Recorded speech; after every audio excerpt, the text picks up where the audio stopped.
Olá, sétimo ano, bom dia. Então, para dar prosseguimento aos nossos estudos sobre os animais, tá? Os animais vertebrados, hoje a gente vai falar um pouquinho sobre dois grupos, os anfíbios e os répteis. Vamos lá? Então, pessoal, hoje nós vamos falar um pouquinho sobre esses dois grupos, ok? A ciência que estuda esses dois grupos de animais vertebrados é chamada de herpetologia, tá? Então, toda vez que vocês ouvirem falar de herpetofauna, né, tá relacionado tanto a animais anfíbios quanto a répteis, tá bom? Então, os anfíbios. O que são os anfíbios, afinal, gente? A palavra anfíbios, ela significa vida dupla. Por que vida dupla? Esses animais, eles passam parte da vida dele em forma larval, ok? E passam por uma transformação, uma metamorfose. E na vida adulta, a gente vê, né, que o animal tem uma completa modificação, tanto de hábitos quanto de habitat também, que a gente vai estar vendo um pouquinho mais para frente, tá bom? Então, por isso esse nome de vida dupla. Também pode se assemelhar em relação, uma parte ele vive na água e uma parte ele vive em terra, tá bom? E quem são os animais, né, representantes desse grupo, pessoal? Nós temos as salamandras e tritões, nós temos as cecílias, né, que também são chamadas de cobra cega, tá bom? E nós temos o sapo, a perereca e a rã dentro desse grupo, tá? Então, para a curiosidade de vocês, né, vocês sabem diferenciar quais desses três animais é o sapo, qual é a perereca e qual é a rã? Tem uma pergunta que eu sempre gosto de fazer ela na sala de aula. Você acha que o sapo é o marido, né, entre aspas, da perereca? O que você acha?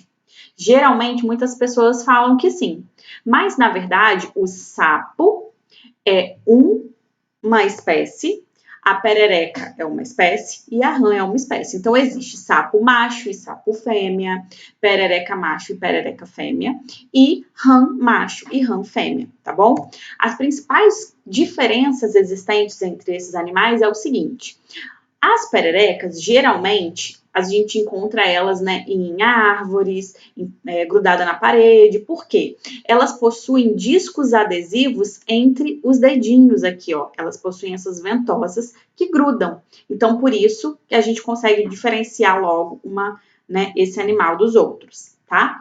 Os sapos, geralmente, ele tem a pele grossa, enrugada, apesar de ainda ser uma pele úmida, né? Porque ele é um anfíbio, mas ele tem essas características. E uma característica exclusiva dos sapos, pessoal, é que atrás dos olhos aqui existe uma glândula de veneno, tá? Que ele espirra, né? Esse veneno quando atacado por um predador, tá bom? Geralmente dentro da boca do predador, né, gente? E as rãs, elas têm essas ventosas aqui, ó. Ventosas não, essa membrana entre os dedos. Então, entre os dedos dela existe essa membrana que auxilia na natação, né? As rãs, elas vivem a vida adulta delas também na água. Então, elas têm isso daí para facilitar, né, na hora da locomoção dentro da água, tá bom? Então, essas são as principais características existentes entre esses três tipos de animais, que são, inclusive, de diferentes espécies, tá bom, pessoal? Então, para quem não sabia, tá aí uma curiosidade, beleza? Então, vamos lá. Esses animais, gente, que são os anfíbios, como eles possuem vida dupla, eles sofrem metamorfose, né? Então, parte da vida dele vai ser em larva, parte da vida dele vai ser o animal adulto mesmo, desenvolvido. Eles são pecilotérmicos ou ectotérmicos. O que é isso? A temperatura do organismo deles varia de acordo com a temperatura do ambiente. Se o ambiente estiver frio, a temperatura dele vai também estar abaixo, né? Igual à temperatura do ambiente. Se tiver calor, a temperatura dele vai estar mais alta, tá? Então, de acordo com o ambiente, a temperatura do organismo deles vai sofrer variações. Eles se locomovem por meio de saltos, né? A maior parte deles, tá, gente? E eles possuem coração com 3 cavidades. Isso significa que parte do sangue deles ainda se mistura lá dentro do coração. A pele desses animais. Geralmente a pele é úmida, tá? Eles possuem Essa umidade, gente, na pele, geralmente também mostra um pouquinho de dependência que ele tem em relação à água, né? Então, ele precisa viver em ambientes úmidos. Vai ser difícil a gente encontrar um anfíbio no deserto. Por quê? Porque eles precisam manter essa umidade na pele. Por quê? Essas glândulas que secretam esse muco para poder permanecer que essa pele fique úmida, também está relacionada ao tipo de respiração que a gente vai ver daqui a pouquinho, tá? E alguns possuem essa glândula de veneno localizada na pele, que nós já vimos, que são os sapos. A respiração, como a gente já estava falando, né? Ela pode ser de 3 tipos, gente. Na fase larval, o organismo, né, o animal, ele vai respirar por brânquias, né, retirando o oxigênio da água, assim como os peixes, tá bom? Isso na fase larval. Na fase adulta, ele faz 2 tipos de respiração. Ele possui pulmão, então ele vai fazer a respiração pulmonar, captando o oxigênio do ar, mas ele também faz a respiração cutânea. Por isso que é importante que a pele desse animal permaneça úmida, para ele estar fazendo troca gasosa entre o ar e a sua pele, tá, gente? Então, a pele, ela vai secretar esse oxigênio, onde ele vai entrar e vai atingir diretamente a circulação sanguínea, ó, como a gente está vendo aqui na imagem, e o gás carbônico vai ser eliminado, tá bom? Então, por isso que esse animal precisa viver em ambientes úmidos. Aqui a gente tem a anatomia interna de um sapo. A gente pode observar os pulmões, estômago, bexiga, urinária, né? Fígado, intestino, beleza. Aqui no caso o ovário, porque tem fêmea, e o final a gente vê a cloaca, ou seja, esse animal ele possui sistema digestório incompleto, tá, gente? Ele começa na boca. Geralmente o sistema digestório completo é o quê? Quando o alimento, né, começa na boca a digestão e termina no ânus. Só que esse animal, ele tem cloaca. O que é isso? O mesmo orifício vai ser eliminado as excretas, tá? Como as fezes, né? Mas também vai ser eliminados os ovos, vai ser eliminado o material genético do animal, tudo pelo mesmo orifício. Então, por isso que a gente fala que é sistema digestório incompleto, tá bom? A reprodução desses animais, gente. Como a gente já havia falado, esses animais são altamente dependentes da água, tá? Por vários motivos. Primeiro, nós já vimos que eles precisam de um ambiente úmido por conta da pele úmida. Beleza, mas eles precisam também da água para quê? Para se reproduzir. Esses animais, a reprodução deles acontece do lado de fora do corpo. Então, geralmente, o macho joga os espermatozoides na água e a fêmea joga os ovos na água e a fecundação acontece ali. Aí a gente fala, mas professora, por que eles precisam então estar nessa posição? Gente, não existe órgão copulatório no caso aqui dos nossos sapinhos, tá? Então, lá na água, por que o macho fica geralmente assim, ó, em cima da fêmea, né, literalmente? Esse abraço, que a gente fala de abraço nupcial, né, abraço do amor que eu coloquei aqui, ó, é chamado de amplexo. Eles ficam nessa posição exatamente para o macho estimular a fêmea para que ela lance os seus óvulos na água, tá bom? E essa fecundação, ou seja, a união do óvulo e do espermatozoide, acontece na água, ou seja, a fecundação é externa, tá bom? E outra coisa que eles precisam da água também, pessoal, é porque os ovos desses animais, eles não possuem casca dura. Então, eles precisam do ambiente aquático para que esse ovo tenha, né, essa proteção maior e que aconteça o desenvolvimento sem haver o ressecamento do ovinho, tá bom? E eles possuem uma característica que se chama esse coachar, né? Que aqui a gente até vê um sapinho, ó, que ele tá com essa parte aqui cheia de ar. Então, essa parte, né, localizada aqui no papo, né, do gogó do animal, ele enche de ar e esvazia o tempo todo. Cada tipo de espécie possui um coachar diferente, tá, gente? E isso daí é exatamente quando o macho começa a fazer esse coachar para chamar a fêmea para a reprodução, tá bom? Então, aqui a gente tem uma imagem onde a gente está vendo o acontecimento aqui do amplexo, ó, a reprodução deles, eles eliminam o material genético dentro da água, vai acontecer a união do óvulo do espermatozoide, que vai formar uma célula que é chamada de zigoto, ou célula-ovo, tá bom?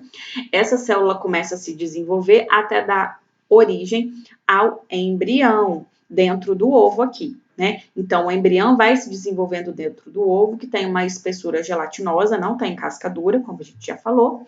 Começa a acontecer todo o desenvolvimento do animal, tá? Quando o animal eclode, a primeira fase dele é chamada de girino, no caso dos sapinhos aqui, pererecas e rãs, né, que são os anuros, tá? E aí depois começa a se desenvolver essas patinhas, primeiro as de trás, depois as da frente, depois essa cauda vai sendo eliminada, esse animal ele passa a atingir o ambiente terrestre até que essa cauda suma totalmente e ele consiga se desenvolver aqui no ambiente terrestre normalmente, tá bom? Qual é a classificação dos anfíbios? Existem 3 tipos de classificação para esses animais, gente. Os anuros são anfíbios que são chamados de sem cauda, que temos como exemplo o sapo, a perereca e a rã, tá bom? Eles são animais que têm os membros locomotores, as patas, mas não possuem caudas. São os anuros. Os urodelos já são, né, os animais que possuem patas e cauda, que no caso são as salamandras e os tritões, que são bem coloridos, bem bonitos, tá vendo, gente? Parece um lagarto, né? Mas são anfíbios porque tem a pele úmida, tá bom?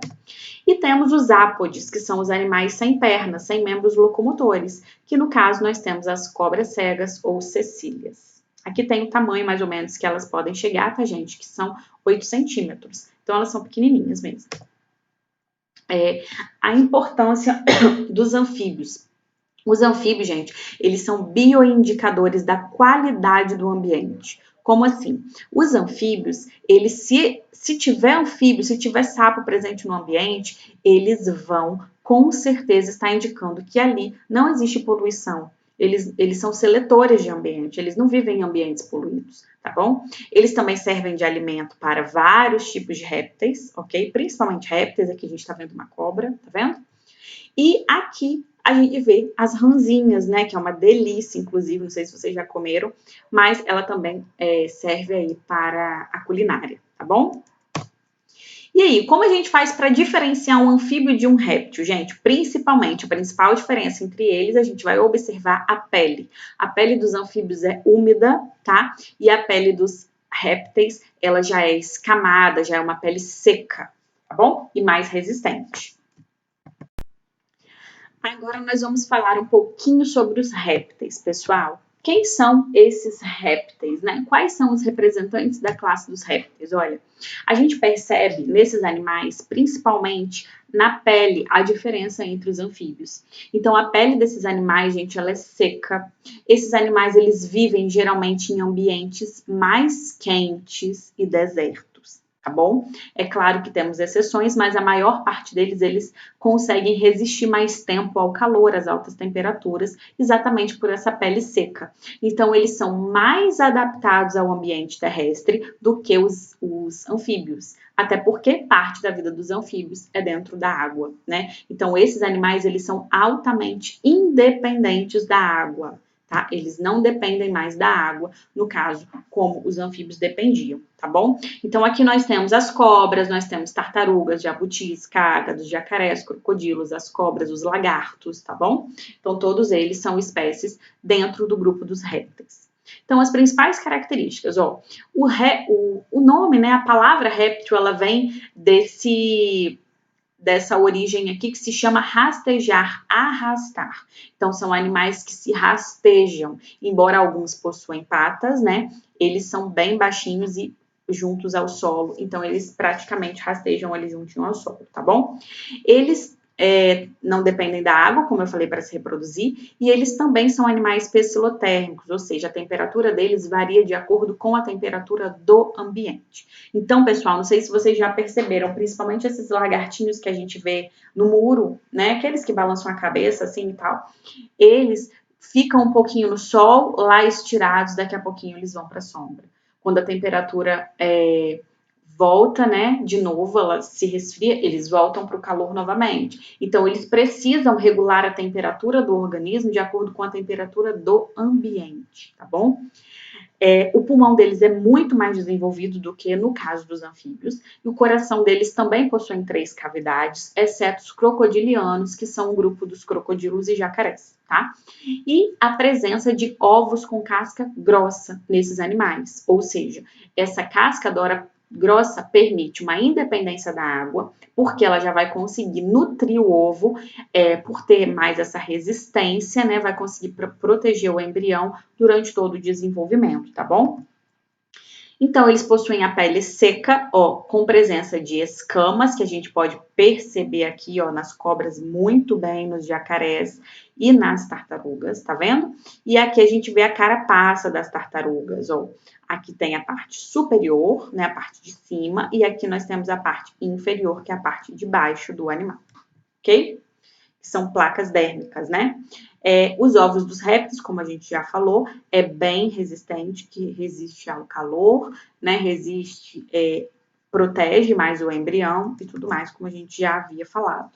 Aqui nós temos alguns desses animais dentro dos répteis, fazendo a postura de ovos, né, no caso das tartarugas. Para quem não sabe, gente, uma curiosidade é que as tartarugas, elas nascem na praia, né, e elas voltam na mesma praia na época reprodutiva, para botar os seus ovinhos ali, tá? E aí elas deixam esses ovos enterrados, eles ficam ali por um tempo de desenvolvimento, depois eles eclodem, e aí as tartaruguinhas vão rumo ao mar, né, para poder completar o desenvolvimento e a sua vida. Mas esse tempo que eles ficam ali, o que vai diferenciar o sexo de uma tartaruga? Se ela vai ser macho ou se ela vai ser fêmea. Vai depender da temperatura ambiente. Quanto mais calor tiver, né, se tiver muito calor, vai ser fêmea. E se não tiver muito calor, vai ser macho. Então, a temperatura que vai decidir o sexo desses animais, tá, gente? Essa é só uma curiosidade para vocês. Aqui nós temos a estrutura interna dos animais, ó, de um lagarto e de uma tartaruga, tá vendo? Esses animais a gente pode perceber que o sistema digestório deles também termina em cloaca, ó, eles não têm ânus ainda, tá vendo? Então, pelo mesmo orifício saem os ovos, saem as fezes, tá bom? E a classificação desses animais, gente, crocodilianos são crocodilos e jacarés, ok? Dentro desse grupo. Nós temos os ofídeos ou serpentes, né, que são chamados de esquamata, onde nós temos todos os representantes de cobras, né? Nós temos os lacertíneos ou esquamata, que são os lagartos, ok? E nós temos os anfisbênios, que são as cobras. Chamado de cobra de duas cabeças, né? Aqui nós temos os quelônios, que são as tartarugas, cágados. Eu tenho uma dessas, gente, que é a tartaruga... Gente, eu esqueci o nome da minha tartaruga. Tigre d'água, lembrei. A tartaruga tigre d'água. Eu tenho uma tartaruguinha dessa, ela vive na água. Aqui ela tá no meio terrestre, né? Mas ela vive na água. Tartarugas marinhas, né? Tartarugas terrestres, cágados, enfim. Aqui, pessoal, vou falar para vocês a diferença que existe entre os animais peçonhentos e venenosos. Você sabe falar a diferença entre essas duas palavras? Nós utilizamos a palavra peçonhenta se o animal possui mecanismo de injetar o seu veneno em outro animal. Como que ele vai injetar esse veneno em outro animal, gente? Através de dentes, ferrões ou aguilhões. No caso das cobras, elas possuem essas presas e dentro dessas presas, que é o órgão inoculador de veneno dela, ela vai inocular o veneno. No caso dos escorpiões, nós temos o aguilhão, né? Aqui nós temos o ferrão. Então, assim, esses animais são peçonhentos, porque eles possuem uma estrutura aonde vai inocular o veneno no seu predador, né? Na vítima. E no caso dos animais venenosos, são aqueles que produzem substâncias tóxicas, mas não possuem um aparelho inoculador desse veneno. Então, nós temos no caso dos sapos, né, que vão emitir, eles vão liberar através dessa glândula paratódia um líquido. Esse líquido, se atingir os olhos, vai irritar, tá, gente? Mas não deixa cego, não. E nenhum sapo vai do nada espirrar esse líquido em você. Isso daqui só vai ser ativado, só vai ser liberado esse líquido se ele for pressionado essa glândula, tá bom? Aqui nós temos algumas pererecas, tá vendo? Exóticas, tá, gente? E a toxina está na pele. Então, animais que se alimentam desses anuros aqui, eles vão morrer intoxicados pelo veneno da pele desses animais, ok? E aqui nós temos o baiacu, né, que também tem uma glândula de veneno dentro desse animal, ok? As serpentes peçonhentas do Brasil, aqui nós temos algumas, temos a coral, temos a piton e temos a jararaca e temos a cascavel, tá bom? E algumas maneiras de se prevenir, né, gente? Principalmente se a gente for em locais onde tem muita mata, usar esse tipo de equipamento aqui que é chamado de perneira, porque quando você está passando, né, no meio do mato ou alguma coisa, ela vai com certeza te picar na parte abaixo dos joelhos, tá? Que é mais fácil. Então, sempre que vocês forem em algum lugar assim de mata, lembre-se de se prevenir, tá bom? Tem aquele gancho também que é para manipular, né, os animais, tá? Porque eles se camuflam muito bem no ambiente, tanto em árvores quanto por baixo de folhas, troncos e essas coisas. Então temos que ter muito cuidado, tá bom? Então é isso, pessoal. Nossa aula acaba por aqui. Qualquer dúvida, eu tô aqui para tirar a dúvida de vocês, tá bom? E vamos estudar, pessoal. Tchau, tchau. Até a próxima aula.